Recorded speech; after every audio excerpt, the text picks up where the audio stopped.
Hello. Hi. Hi guys. Hey everybody. Hi guys. I'm excited that you are checking out my first video on my YouTube channel. As you may know, I am an art teacher. I am in the middle of the quarantine and now have to figure out how to teach my students without being there. It's weird. Like, really weird. So I started doing all my projects and recording them, and I thought, hey, why not whip these together and put them on YouTube so that other people can do these art projects. And here we are. This is my first one, so it might be a little odd, but we're just trying to figure everything out here. So my project is something I've been meaning to do for years. I mean, years I've been talking about this and I haven't done it. So I thought, why not paint on a jean jacket? I see people do it all the time. It's a really cool craft. You get to wear your art project when you're done. I thought this is the coolest thing ever. Why would I not do that? And I have a couple jean jackets, and I purchased them specifically to do this. Like, bought them. Don't wear them often, but bought them so I could do this. And I wanted to do a test run. And so I took my niece, my little 4-year-old niece, 3-year-old niece, took my 3-year-old niece Jade's jacket and did a practice on her first. So I used all of this. It is the Tulip Soft Matte paints. You have to buy the big things of white, because if you like pastel colors or bright colors like I do, you got to use this because some of them become transparent. I use these little nail daughters on some details.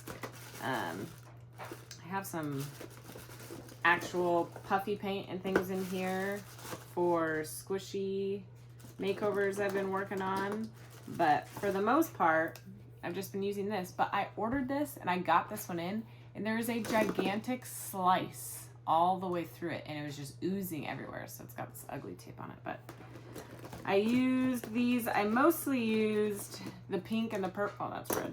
The pink and the purple, and then just mix a whole bunch of white in there, because these colors are just a little bit aggressive for me. I like them to be a little bit lighter. So I have the whole process for your viewing pleasure. So let's get on with it. Okay, so first step is first. I took this cute little denim jacket and I forgot to record a step.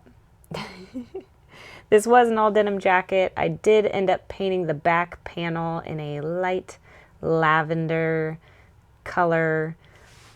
It took some purple and white mixed together to make that color, and then it did take a solid 2 coats to really cover it.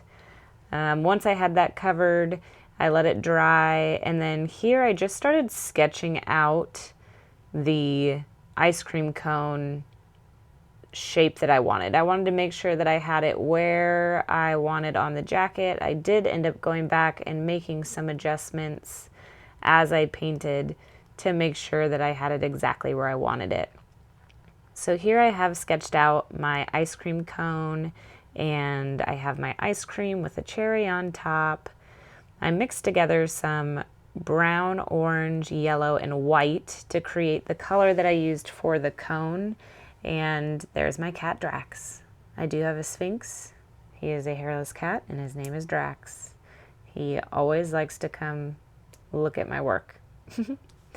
So I made sure during this first initial painting session that I got those edges really crisp, because the one thing that I knew I didn't want to do was go back after I had started the details and try to redo or touch up any edges. So definitely take your time when you're doing the edges. You don't want to have to go back. That definitely makes things a bit more difficult. So once I finished that, I added some brown straight from the tube to the brown that I had made, and I started adding in the details.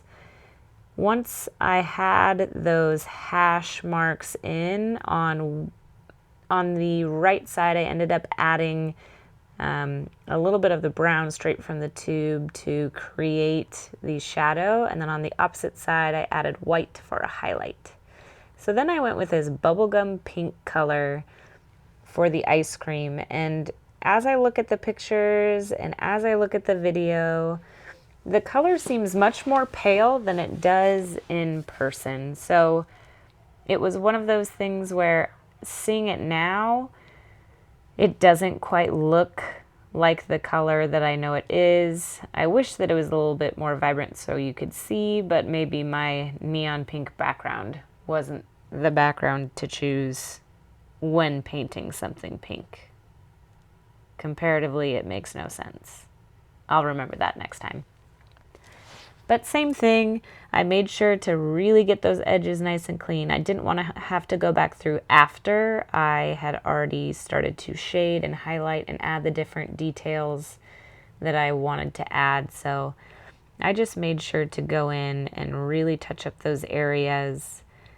Now, because I was making a jacket for my 3-year-old niece, I wanted it to have some drips like her ice cream cones always do, because she's just a cute little peanut. And for some reason, kids have no idea when things are running down their face or their hands. It's cute, but it's also bizarre, because that drives me absolutely crazy now.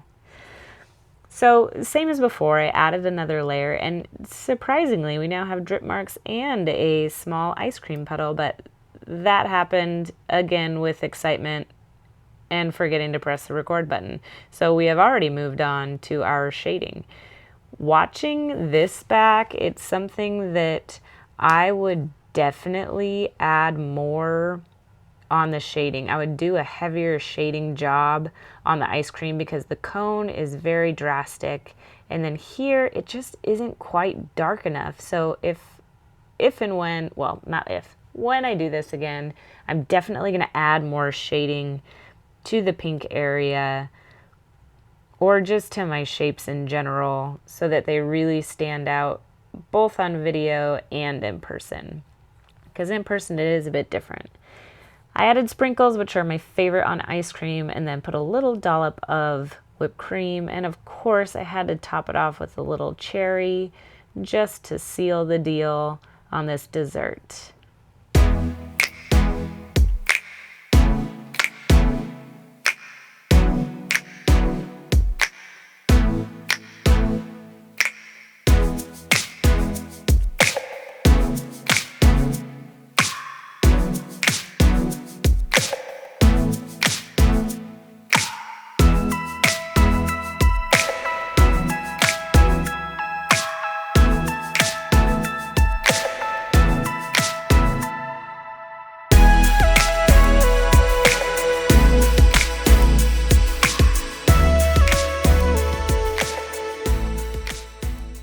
Okay, so overall I thought it was a total success. I was obsessed with the way that it turned out. I loved the picture. If I can, hold on.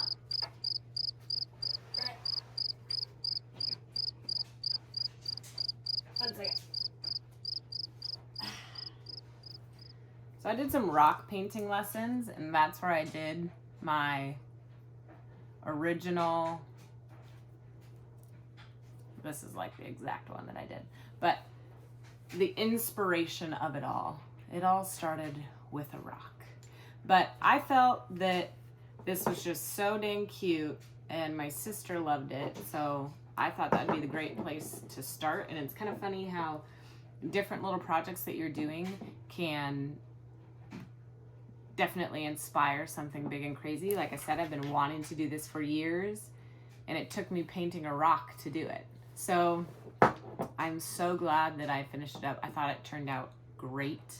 It turned out exactly how I wanted it, in that it's fun and cute and whimsical and dripping like her ice cream cone always does, and just perfect for her age and her spunky little attitude. So I am very happy with how it turned out, and I hope you guys liked it. If you liked it, make sure to subscribe. I'm going to continue to add videos as I go. I am learning, and I know it will be a process, but like and subscribe.